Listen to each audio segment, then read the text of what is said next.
At 5:52 in the morning, a 911 dispatcher in Boulder, Colorado answers a call. The voice on the line is breathless. The caller says her daughter has been kidnapped. There's a ransom note. 3 pages long. The amount demanded is precise, $118,000. The instructions are strange. The note warns the family not to contact police. But the police are already on the way. Within hours, investigators will discover something that quietly changes the direction of the entire case. The ransom note wasn't brought into the house. It appears to have been written inside it. And decades later, many investigators believe that single detail may explain why this American cold case was never solved. On December 26, 1996, 6-year-old JonBenet Ramsey was reported kidnapped from her family's home in Boulder, Colorado. Her parents, John Ramsey and Patsy Ramsey, called police after finding a ransom note on the staircase of their home. But within hours the situation would take a turn that stunned investigators. The child who had supposedly been kidnapped was discovered dead inside the house. What followed became one of the most analyzed investigations in American true crime history, a case shaped not only by the evidence that was found, but by the assumptions made in the first hours after that 911 call. Christmas night in Boulder in 1996 was quiet. Snow rested along the edges of sidewalks in the historic neighborhoods near downtown. The Ramsey family attended a holiday gathering with friends.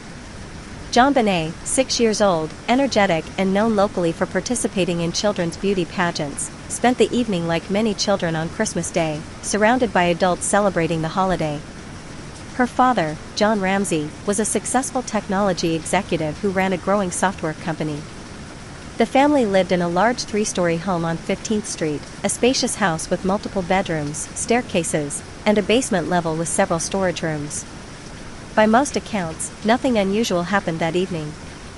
Friends later said the gathering felt ordinary. The Ramseys left the party around 9:30 that night.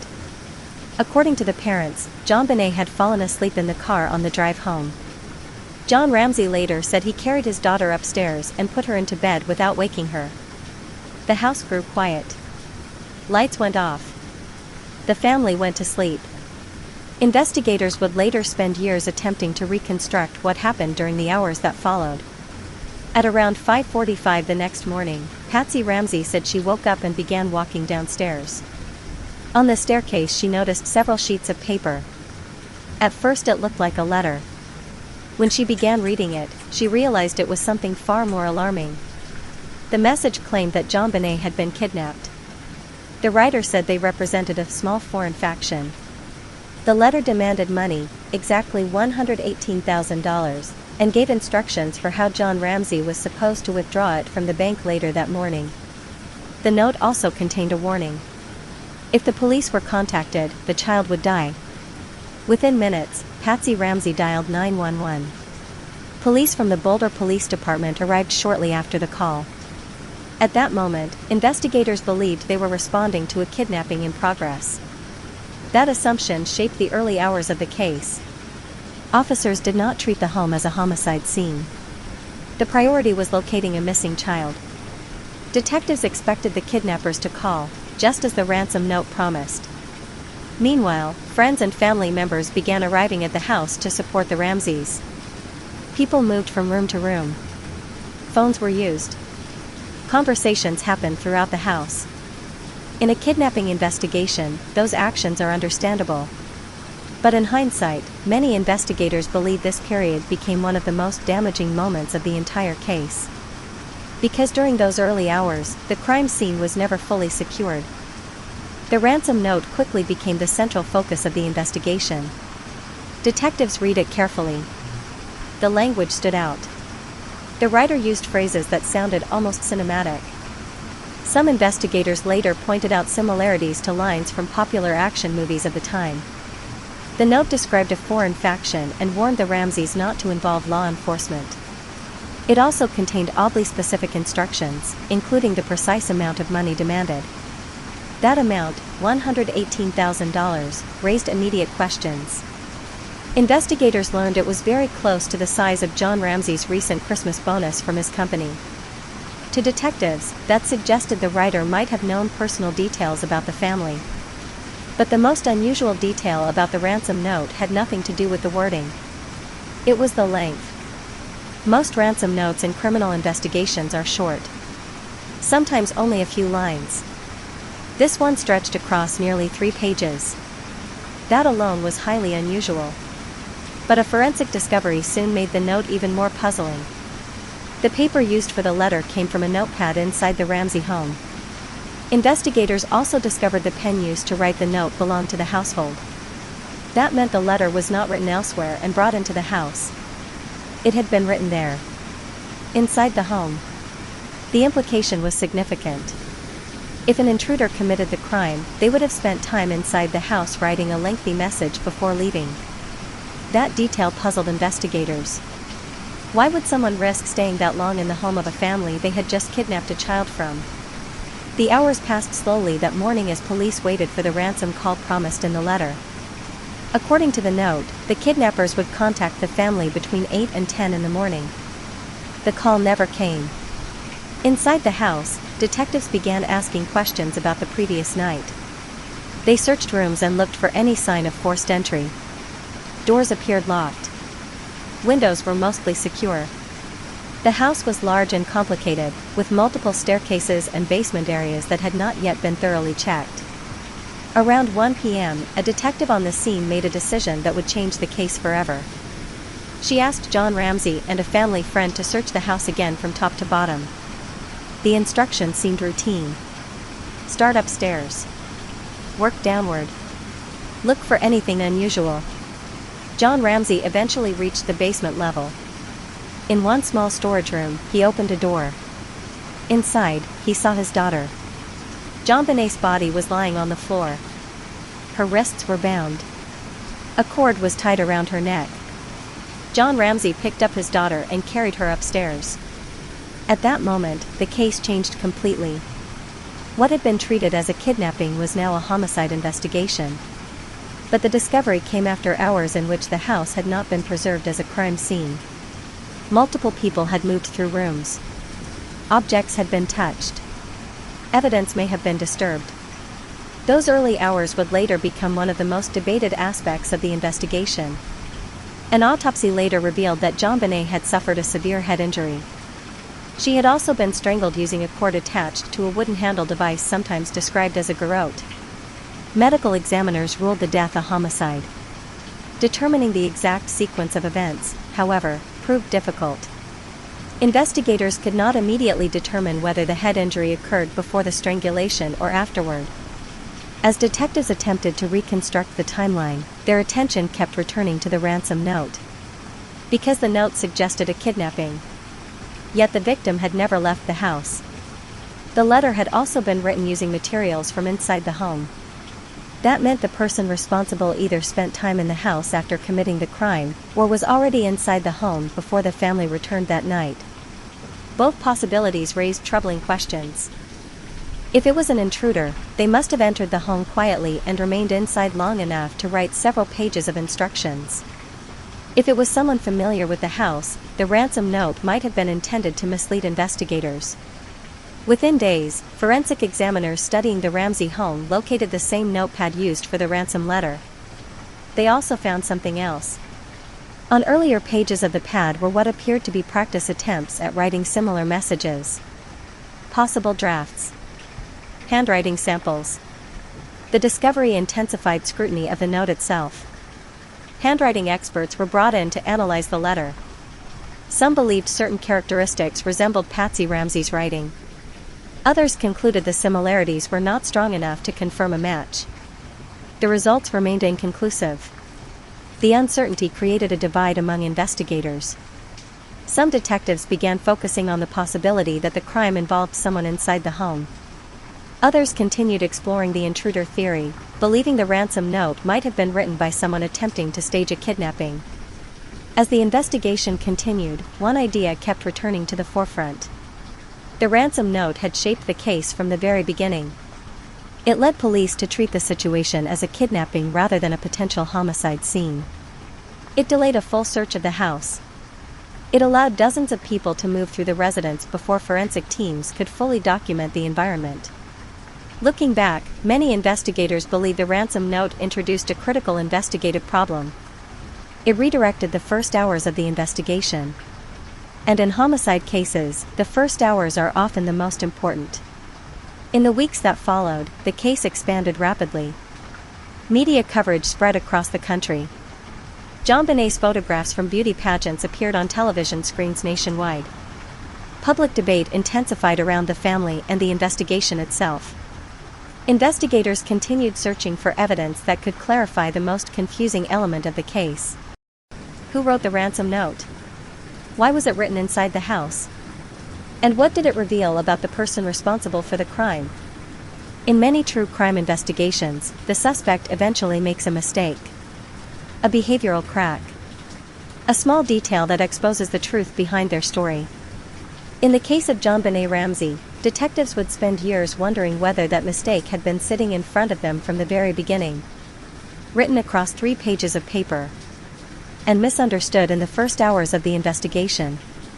One detail from the morning of December 26 continued to follow investigators long after the house on 15th Street had been cleared. It wasn't the ransom demand. It wasn't the basement discovery. It was the amount of time someone may have spent inside the home before the 911 call was ever placed. Because if the ransom note was written there, slowly, carefully, across multiple pages, then the person responsible didn't just enter the house. They stayed. And that single possibility forced investigators to examine 2 very different paths. Either someone inside the house staged the kidnapping, or an intruder remained in the home long enough to write a message meant to send police in the wrong direction. What detectives would uncover next would complicate both theories. Within days of the crime, investigators began reconstructing the timeline of the Ramsey household on Christmas night. Every movement had to be verified. Every statement had to be compared. Every gap mattered. Detectives started with the most basic question. Who was inside the home that night? The Ramsey family consisted of 4 people: John Ramsey, Patsy Ramsey, their 6-year-old daughter JonBenet, and their 9-year-old son, Burke Ramsey. Burke had reportedly gone to bed shortly after the family returned from the Christmas gathering. According to the parents, nothing unusual happened after they arrived home. JonBenet was carried upstairs asleep. Lights were turned off. The house was quiet.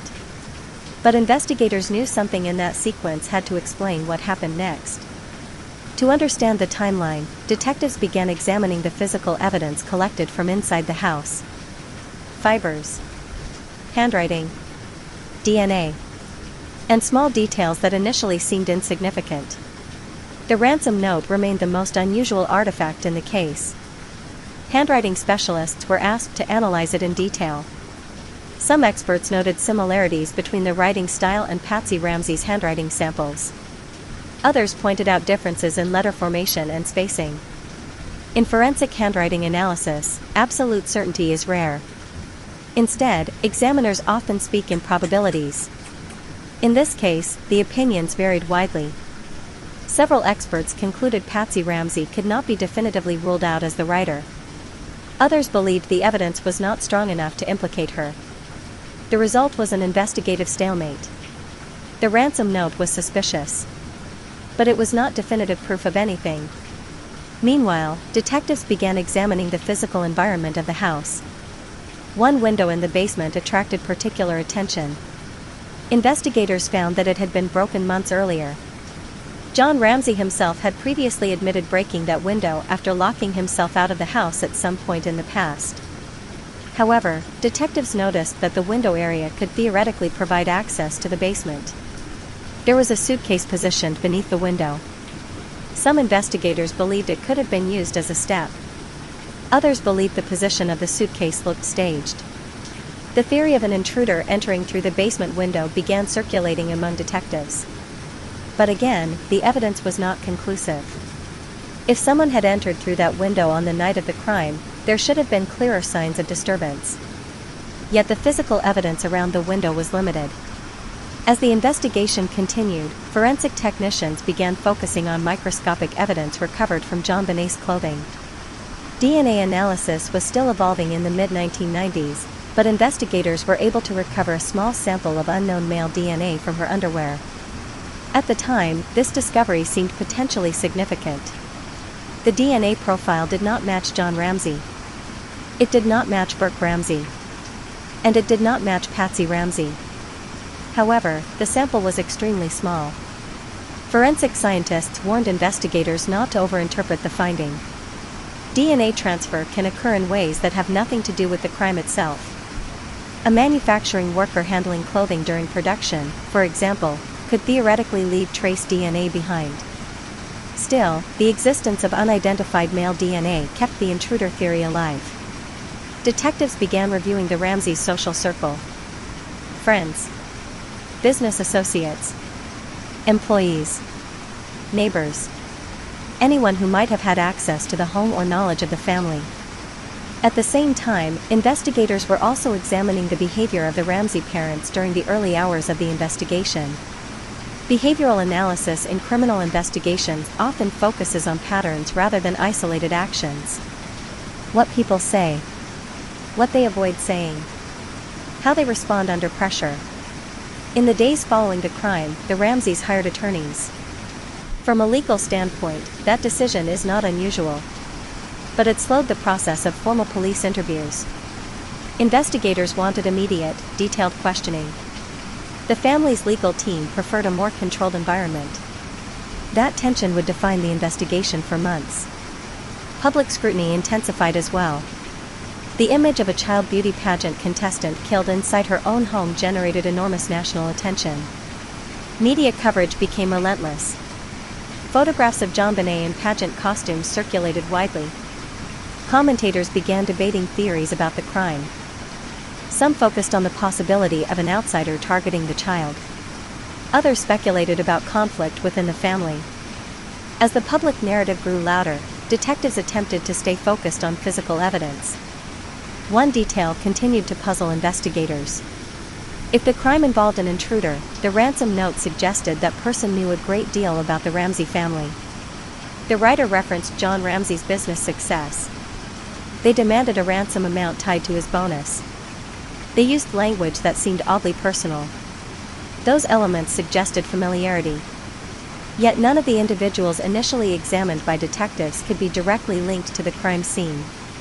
Meanwhile, forensic examiners conducted additional analysis of the materials used in the ransom note. The pen used to write the message was traced to a container inside the house. After writing the note, the pen had been returned to its original location. That detail stood out to investigators.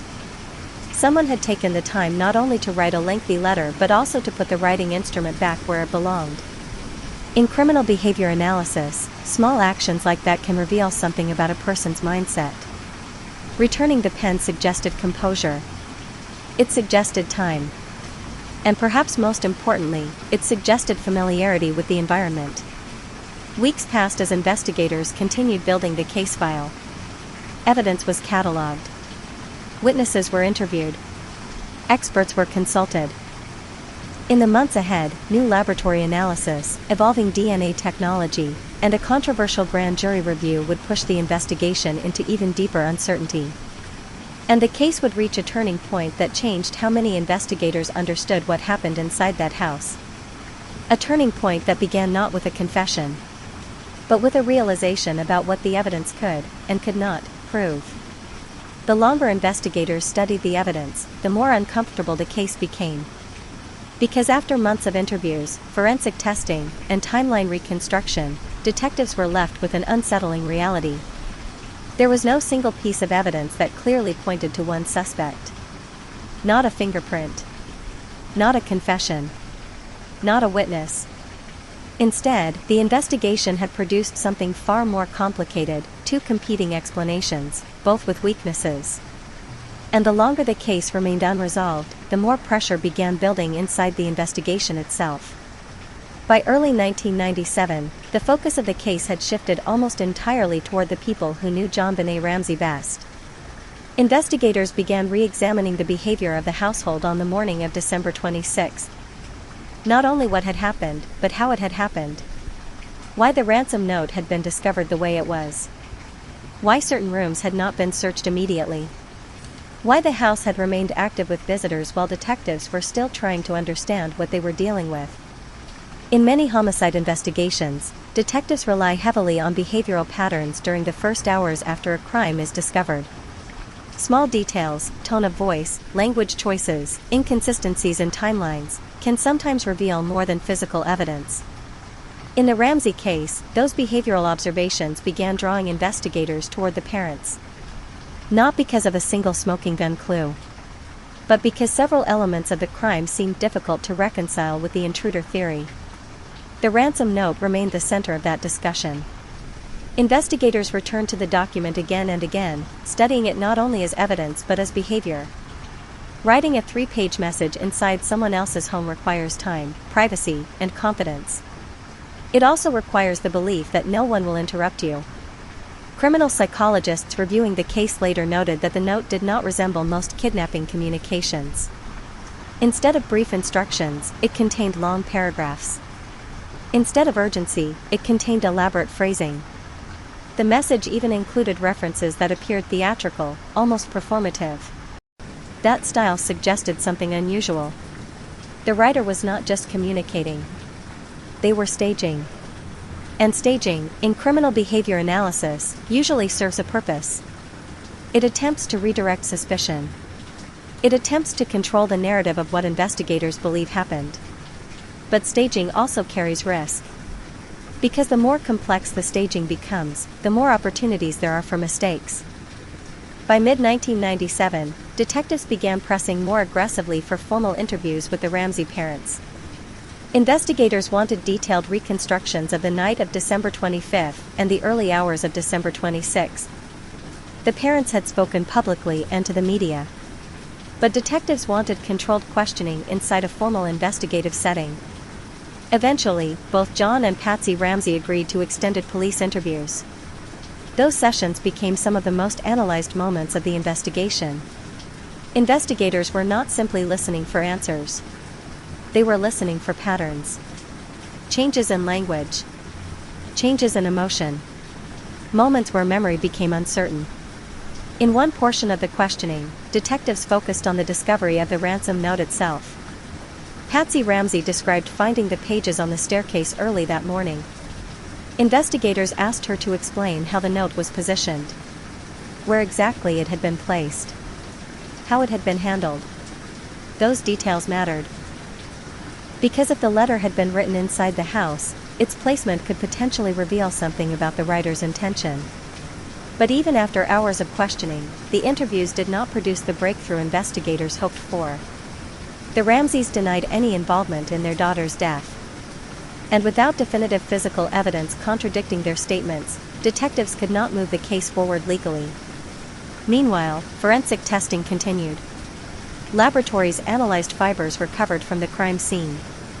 Some of those fibers appeared consistent with clothing worn by members of the Ramsey family. But again, context mattered. In any household environment, fiber transfer between family members is common. Clothing, carpets, furniture, fibers move constantly between surfaces. Without a clear timeline of when the transfer occurred, the evidence remained inconclusive. DNA testing also continued. As technology improved, the unidentified male DNA profile recovered from JonBenet's clothing remained one of the most debated aspects of the case. The genetic material did not match John Ramsey. It did not match Burke Ramsey. And it did not match Patsy Ramsey. For investigators who supported the intruder theory, this evidence was critical. For those who believed the crime may have involved someone inside the home, the DNA raised difficult questions. Could the sample have come from an unrelated source? Could it have been transferred during manufacturing of the clothing? Or did it represent the presence of an unknown offender? The case began dividing investigators themselves. Different members of the investigative team interpreted the same evidence in completely different ways. Some believed the ransom note and the staging indicated someone inside the household. Others believed the unidentified DNA could not be ignored. By the late 1990s, the disagreement had grown so significant that prosecutors decided to take the unusual step of presenting the case to a grand jury. The grand jury convened in Boulder County. For over a year, jurors reviewed evidence collected by detectives. Witnesses were called. Experts testified. Investigators explained the forensic findings. The goal was not to determine guilt. The goal was to determine whether criminal charges should be filed. When the grand jury finally reached its decision in 1999, the result surprised many observers. Jurors voted to indict both John Ramsey and Patsy Ramsey on charges related to child endangerment and obstruction. But the decision carried an important limitation. The indictment did not accuse the parents of directly committing the murder. Instead, it suggested the possibility that the child had been placed in a situation that allowed the crime to occur. However, the district attorney at the time chose not to move forward with prosecution. Prosecutors concluded that the evidence was not strong enough to secure a conviction in court. Without a clear suspect and without definitive forensic proof, the case remained unresolved. Years passed. Public attention faded and returned in cycles. New forensic technologies were occasionally applied to the evidence. The DNA profile recovered from JonBenet's clothing was entered into national databases. But no confirmed match was ever found. In 2008, the district attorney's office publicly announced that the Ramsey family had been cleared based on the available DNA evidence. The statement was controversial. Some investigators believed the announcement relied too heavily on a small and complex DNA sample. Others believed it confirmed what they had argued for years, that an unknown intruder remained the most plausible explanation. Today, the case remains officially unsolved. The house where the crime occurred still stands in Boulder. And the evidence collected during the investigation continues to be preserved. But the central mystery remains tied to the same question that investigators confronted in the first days of the case. What role did the ransom note play? Was it the offender's attempt to mislead police? Or did investigators misinterpret its significance from the beginning? Because if the letter was intended as a diversion, it may have succeeded in one critical way. It forced investigators to split their attention between two explanations that could never fully coexist. And in complex investigations, division can be just as damaging as missing evidence.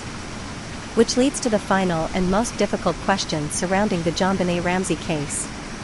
Not who committed the crime, but whether the investigation itself was quietly redirected before detectives ever realized it. A possibility that would become the focus of criminal psychologists and cold case investigators who continued examining the case years later. Because when a case remains unsolved for decades, the final clues are rarely found in what investigators saw. They are found in what they may have overlooked. There was one uncomfortable realization investigators eventually had to confront. After years of testing, interviews, and legal review, the case had produced thousands of pages of evidence, but no definitive answer. No confession. No confirmed suspect. No courtroom trial where the evidence could be tested before a jury. Instead, the investigation into the death of JonBenet Ramsey had reached a point that few major cases ever do. The truth might still exist somewhere inside the evidence, but proving it had become the real challenge. By the early 2000s, the case had entered what investigators call the cold case phase. Evidence was preserved. New forensic techniques were periodically applied. But the momentum that exists during the early months of an investigation had slowed. And in complex cases, momentum matters. Because every year that passes makes witness memories weaker, physical evidence harder to interpret, and investigative leads more difficult to pursue. Despite that slowdown, the case continued evolving in one important way. Advances in DNA analysis. In the late 1990s, forensic DNA databases were still relatively new. But by the early 2000s, national systems like CODIS allowed investigators to compare unknown genetic profiles against millions of offenders across the United States. The unidentified male DNA recovered from JonBenet's clothing was eventually entered into that system. Investigators hoped a match might appear. If the DNA belonged to the offender, the database could reveal it. But the match never came. The profile remained unidentified. That absence of a match left investigators with the same question they had faced for years. Did the DNA belong to the offender? Or was it unrelated trace material introduced before the crime ever occurred? The debate illustrated how divided interpretations of the case had become. One group of analysts focused on the behavioral elements surrounding the ransom note and the staging of the crime. Another group focused on the unidentified DNA profile and the possibility of an unknown intruder. Both sides pointed to legitimate evidence, but neither explanation could fully account for every detail. That is what makes the JonBenet Ramsey case so unusual in the world of American true crime. Most homicide investigations eventually converge toward a single explanation. This one never fully did. The case remained balanced between two possibilities, and each possibility required investigators to interpret the same evidence in completely different ways. Criminal psychologists who later reviewed the case often focused on the concept of control. Control over the crime scene. Control over the narrative. Control over how investigators interpreted events. The ransom note demonstrated that someone involved in the crime understood how to shape a story. Whether that person was an intruder or someone inside the home remains the central mystery, because the letter did more than deliver instructions. It redirected the entire investigation. And even decades later, the investigation continues to revolve around that moment. The moment when 3 pages of handwriting appeared on a staircase and introduced a story investigators were forced to follow. Today, the case remains open with the Boulder Police Department. Evidence from the original investigation is still preserved. Modern forensic techniques continue to evolve. Cold case investigators occasionally revisit the file in hopes that new technology may uncover something earlier methods could not detect. And that possibility is important, because many cases once considered unsolvable have eventually been resolved decades later through advancements in DNA analysis. Whether that will happen in the Ramsey case remains uncertain. But the evidence still exists. The timeline still exists. And the unanswered questions remain. For many investigators, the most revealing detail in the entire case is still the same one that appeared at the very beginning. The ransom note. Not because it solved the mystery, but because it shaped it. And when a piece of evidence controls the direction of an investigation that strongly, it raises a difficult question. Did investigators spend years trying to interpret the message? Or were they unknowingly following the path the writer intended them to take? The death of JonBenet Ramsey remains one of the most discussed unsolved cases in the United States. Not simply because of the tragedy itself, but because the investigation became a lesson in how fragile the first hours of a crime scene can be, and how one carefully placed detail can influence everything that follows. So here's the question worth thinking about. If you were examining the case file today, with the ransom note, the unidentified DNA, and the timeline investigators reconstructed, which explanation would carry more weight for you? The possibility of an unknown intruder, or the possibility that the scene was staged to redirect suspicion? Because in cases like this, the most important evidence is sometimes not the forensic material. It's how we interpret it. And that interpretation is exactly where the debate around this case has remained for nearly 3 decades. What conclusion would you draw if you were the one reviewing the evidence today?